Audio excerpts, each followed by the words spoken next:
Perfect. Hi everyone, welcome back to This Book Belongs to Pam. Join me this week for week 1 of the Magical Readathon.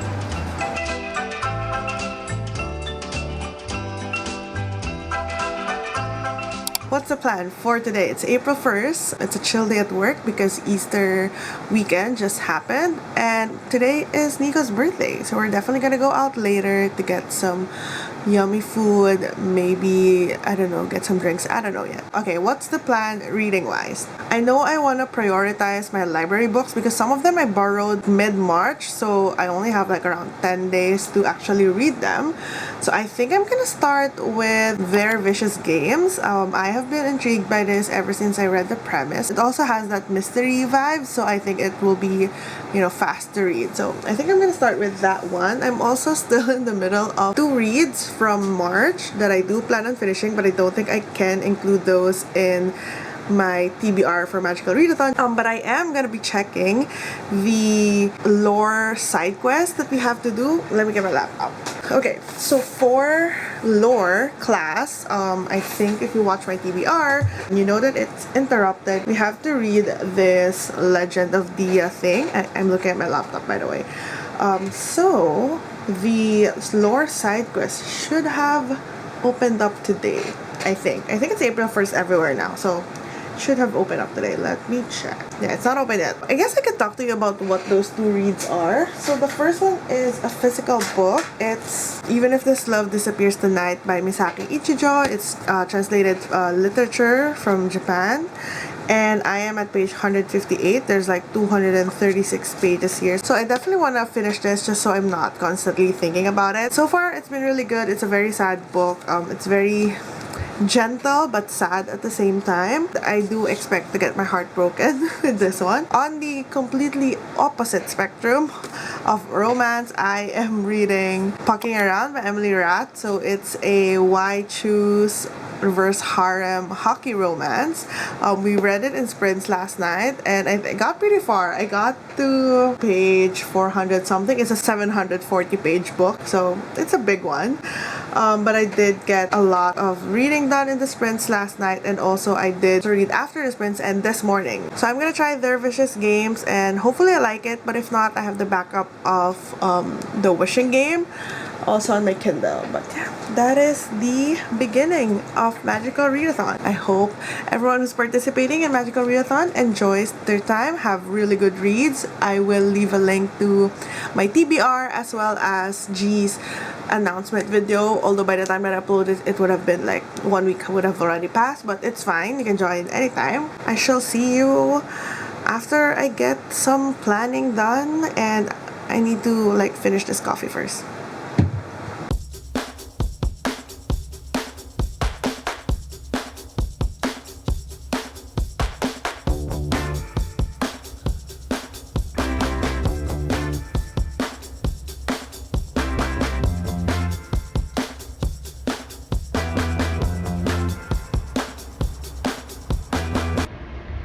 Oh my god. I'm reading this, which is not even part of my Magical Readathon. It's just a leftover from March. And I'm at page 184 and I need to stop reading. Because I know I'm gonna cry, but I have somewhere to be today. I have a dinner today, so I can't. Wait.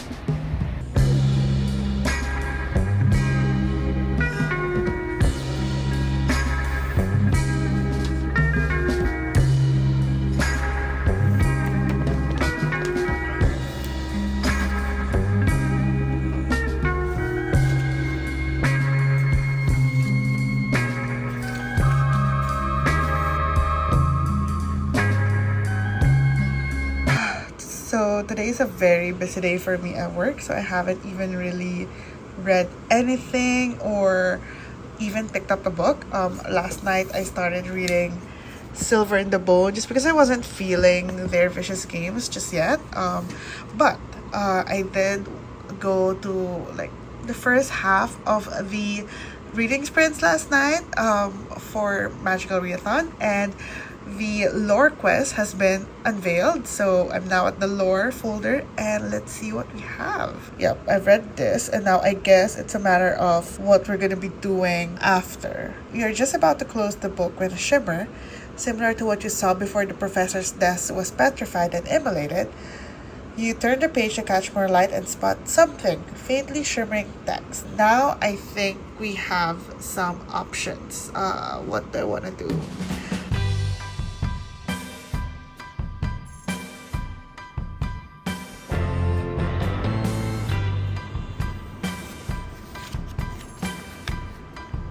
Hi everyone, quick update on Silver in the Bone. I have made it to page 104, which is chapter 9, following Tamsin. This is the cover, by the way. We're following Tamsin, and she and her brother are called Hollowers, and what they do is they go into like not abandoned but like hidden crypts and vaults and recover certain artifacts for sorceresses, and that involves like breaking curses, research, and like journals of past like sorceresses. Tamsin's brother Kabil has some sort of curse put upon him, and they're looking for a way to break that curse, and it involves this certain ring based on the Arthurian legend. So they are on an adventure to find out the location of that ring and recover it so that they can hopefully cure Cabell of his curse. So far I am enjoying the book. It did take a while for me to get sort of immersed in it. I think it took me a while to really place the ages of the characters for some reason. I think this artwork is like throwing me off because they look super young. It started with a flashback from 7 years ago where I think they were young and they have this guardian and something happens since their guardian leaves them out of nowhere, and then flash forward to the present, they're on their own trying to make ends meet while still working as Hollowers. They don't necessarily read young, but in my head I can't shake off the feeling that they're young, like almost middle grade young for some reason. And it's not really their writing because I don't think they're written young, but really I think this artwork is really throwing me off. There's a lot of like small world building details that you need to sort of understand because it is set in day, but it just has that fantasy element to it. It's Earth, they're in like Boston, they go to England and things like that. So it's not like a new world, but there's like fantastical elements to it because there's like sorceresses.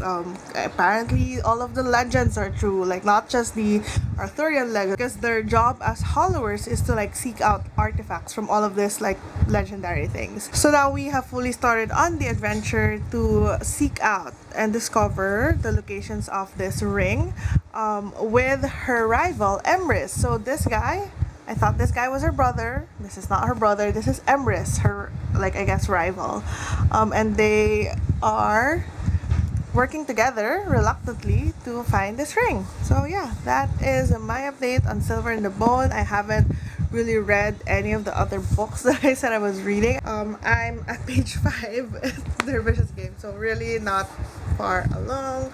And for the right move, I haven't started it at all. I think I might start that next week or like over the weekend because I think it's gonna be a quick read. The reason why I haven't started that is because I'm already reading a romance, like a sports romance. I'm still reading Pucking Around by Emily Rath. I am almost done with that. I think I have less than 200 pages left, and that's like a very quick read, but I'm just getting tired of all of the smut scenes in that book. It's great, the smut scenes are not bad, but it's just that there's too much. I wanted a little bit more of the plot and character development woven into the story. We're basically just going through different permutations of people having sex. I will finish it. My goal is to finish it by tomorrow so I can pick up the right move because that's also sports romance, but thankfully it's no longer hockey, it's basketball because I needed that change of pace with them. That is my update for Magical Readathon. Not much, but I'm still reading. Yeah. It's Saturday and I don't think I've really talked to the camera for most of the week. I've just been really busy with work because Next week we have a 2-day holiday, public holiday, so I had to do a lot of like prep work for that, but that is beside the point. I'm here to just give you an update on my reading. Don't know if I told you this, but I did finish reading Pucking Around like I think a day or two ago. It's not in any of my magical readathon TBRs. It's just a buddy read from March that went into April, so I finally finished that. That was an interesting read. Definitely entertaining, that's for sure. I'll talk more about it in my April wrap-up. Today I really wanna I think I can finish it today. I think I can really get into it today, but I do also have to edit my March wrap-up video, so maybe not today, maybe this weekend. My goal is to finish Silver in the Bone this weekend. I'm currently at chapter 19, page 198, which is not bad. It's a good progress. I think it's a little less than half of the book. Right now, it's really just a lot of the early stages of an adventure, and now we're trying to discover certain things, trying to figure out what has happened, because the place that they went to, which is Avalon, is that a spoiler? I don't think it is. Avalon was just not what they expected it to be. It was not the, I guess, the paradise that they had in their mind, and things have changed since the history books have written about Avalon. So they're just trying to figure out what the heck is going on. We're meeting new people. We're really getting deep into the Arthurian legends now, which is very exciting because that is why I was very interested in this book. We're moving along. Character wise, I don't really care for Tamsin. She feels like she's a very independent character, but at the same time, she hasn't really given me anything for me to like root for her. She's just a character. I'm curious, but it's not for the characters. I'm more curious because of the plot.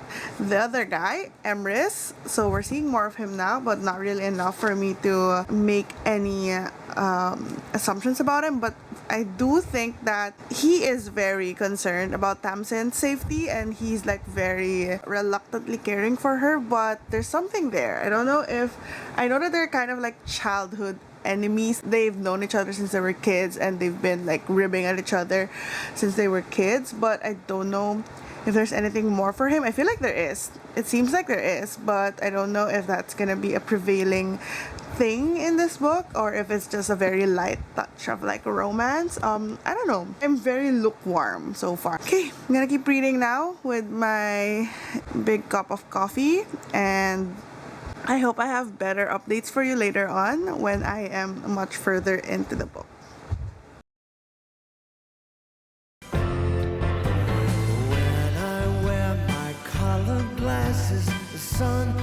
My goal for today is to get to part 3 of Silver in the Bone. I still don't know. Well, we've got a hunch, like we've got the sighting, the mention of the title Silver in the Bone, but I still don't quite know how that like fits into all of this.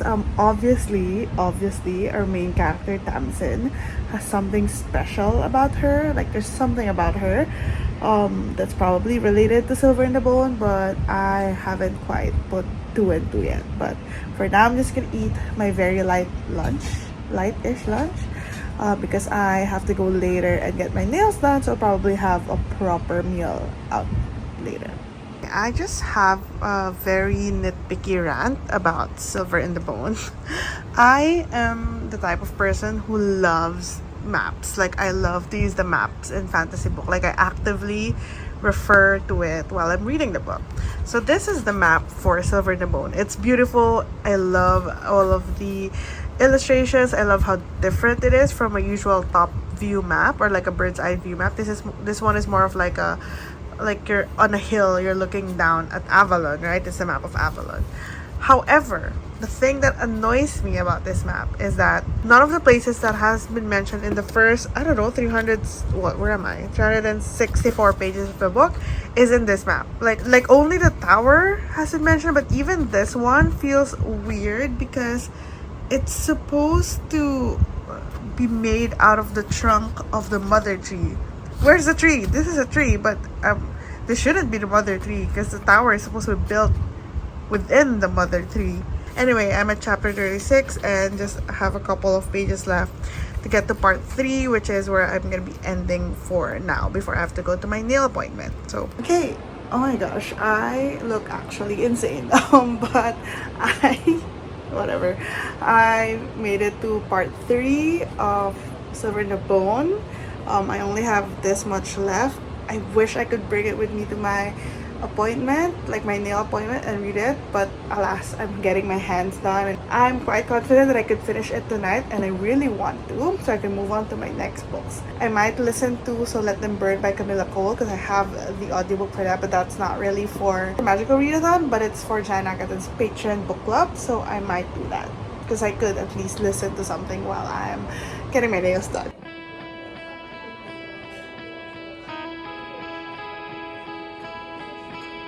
In terms of stats and just in terms of life and reading in general.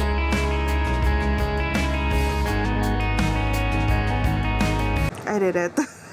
I finished reading Silver in the Bone by Alexandra Bracken, and I am torn. I think where I left you, I had just finished reading part 2 and I was starting part 3. Now, part 3 was the last, 70 pages of the book. It was this much. This is part 3 of the book. And then part 2 was like this much. Okay? That last part was so action-packed. Like, it was plot twist after reveals after another plot twist. It was dialed up. It was going ham, and I could not stop reading. I just blazed through that last 60, 70, or 80, I don't know, just less than 100 pages. But to get to that point, I had to trudge along the 250 page part 2 that was just very dragging, very clunky, very choppy, and it just did not do anything for me. And I was really sad about it because that had the potential to be very interesting. It was a scene change. They were in Avalon, but then it was just so boring, and it was, I don't know, I felt like that part really let me down. I was very interested in part 1 because we were learning about what followers are. We were learning about their part in this whole world and what it has to do with the Arthurian legends and the sorceresses, and you're building up this very like immersive world filled with legends and grave robbers and magic and curses, and it was just so interesting. And then you hit me with that 250 page part that just was them hanging around in a tower doing the most random shit. There was no flow to that middle part. They were just doing one thing on day 1, and then they would, I don't know, fuck around for like 3 days, and then they would do another thing on the 4th day, figure something out, and then like chill and hang out and read at the library for another couple of days, and then they would discover something, or a plot twist will be revealed, or they would come across a red herring and then they would realize that was a dead end, blah blah blah. I don't mind that because that is, like, I guess, realistic. You don't really discover everything like day 1, day 2, day 3, day 4. But my problem with this book was that those in between days, they have an off page. Like, literally, there was a line there where it says they just went snooping around the castle for the next 3 days. And I feel like that was the prime moment to really build this relationship between Emrys and Tamsin, like the rivals, right? They hated each other at first, now they're forced to work together, blah blah blah. And that was the prime moment for us to really get to know them individually and get to know them together, and like try to figure out, like, maybe unveil a couple of the secrets here and there. The way that it's sold, it's like day 1 they discover something, and then the narrator, or like Tamsin's head, would just think, oh, and then we spend the next 3 days blah blah blah blah, and then something would happen again. It just didn't feel like anything flowed. They were always just stumbling upon stuff, like seeing someone like go into here. Emrys would just randomly say, oh, I discovered something, let's go there. It was never them really discovering things on page. It was always off page. Like, Emrys would discover it, and then he would tell Tamsin, or Cabell would hear about this and he would tell Tamsin, because we were always in Tamsin's POV. And Tamsin, this girl, she's just like wallowing the entire time. She's just sort of like in her head all the time, whining and pitying herself. She has this strong martyr complex, and that is kind of annoying, but I get it, I guess, with her backstory and all. But I don't know. I feel like I'm ranting. This is like a rant now at this point, but I was just really disappointed with that middle part. I don't know what I'm gonna give it star-wise. I think I'm gonna give it a... if that ending wasn't like interesting enough, it would have been like a 2 stars for me, but because of that ending, I'm kind of bumping it to either 2.75 or 3.25. I am not sure yet. It did end on a cliffhanger, like a pretty big cliffhanger. I think the sequel could be interesting just because we've got all of the setup out of the way. We've got a bunch of questions at the end and we need those answers, so I'm definitely gonna be reading the next book, but I just hope that it's a lot better in terms of pacing. But that was such a long rant, but yeah, that is Silver in the Moon by Alexandra Bracken. That will check off my inscription. I'll put it on the screen, my inscription class for my Story Weaver calling. The next book is Dervishes Games by Joelle Wellington. I already sort of started this in this vlog. I read like, I don't know, 5 pages. But yeah, that is my update for you today.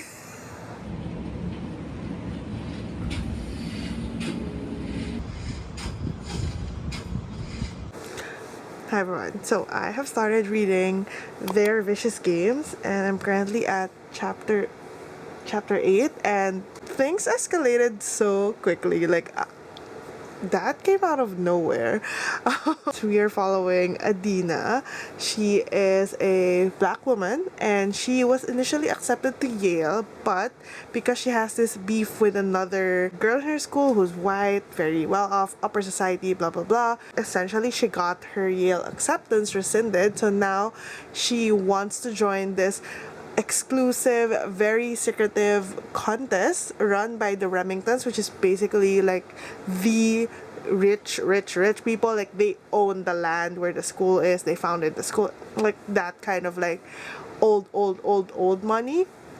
So she wants to join that contest because apparently if you win this contest, it's called the finish. If you win the finish, the Remingtons will give you their 100% full support to do whatever it is that you want and like succeed in life. So she gets into this contest and she's basically competing with like 12 other girls, I think. And I don't think this is a sport. Well, I don't want to say it because it did kind of shock me that it's happening now. But something happens on the very first night of the games and it was shocking. Like it escalated so quickly. So I'm intrigued. I'm now hooked. Hopefully this continues on to be a very interesting read. Hi everyone, so the sprints with Pam has ended and I made it to page 196, which is I think around 47% of the book, and so far it's been a very easy read. We're right in the beginning part of the actual games of this so-called finish, and it's not as intense as I want it to be. I want a little bit more of the competition, a little bit more grittiness, a little bit more hopefully puzzle solving, although I don't know if that's really part of the book itself, but I want a little bit more of the mystery thrilling part. We are also getting to meet a lot of characters. We've met a potential love interest or two. I really don't know yet the motivation of this one guy, so I can't really trust him yet, but other than that, it's just been a very chill read. I think I'm gonna read a little bit more. I try to get over 50% before I call it a night, but I probably won't update after that. So yeah, that is my update. Hi everyone, it's been a couple of days since my last clip update to you. I don't know why I didn't film like a closing clip last Sunday, but let's do it right now. That was week 1 of Magical Readathon and I finished a couple of books. I finished Even If This Love Disappears Tonight by Misaki Ichijo. This is actually not part of my TBR for Magical Readathon. I don't really like tick off any prompts, but I finished this one and I gave this 4.5 stars. And then I also finished Silver in the Moon by Alexandra Bracken, and this one I gave 3.25 stars. This is for my inscription prompt, so that's one prompt down. And then I actually also finished Heartstopper Volume 4, but that is not part of any prompt yet again. I feel like that's the story of my life here. Actually, it could be for the prompt where I have to read like a yellow color title, but I'm like, this is my backup. If I don't read anything else, I use this one. But for now, I read it and I loved it. It was so cute. And Heartstopper is just really good. And then I also actually finished Pucking Around by Emily Rath. This is this hockey white shoes romance that was recommended to us by Vanessa. I buddy read this with Pam from Pam Shenanigans, and this one I'm giving 2.75 stars. It's nice. I don't think I reviewed it at all in this vlog actually, but it's nice. It's steamy. It does what it says it does. Yeah, those are all the books that I read for week 1 of Magical Readathon. I only checked off one prompt, but I'm also like 79% in with their Vicious Games, which is for another prompt. So I'm almost done with my Story Weaver calling, which is good because I have another calling that I need to read for. But yeah, that is week 1 of Magical Readathon, and I will see you in the next video. Bye!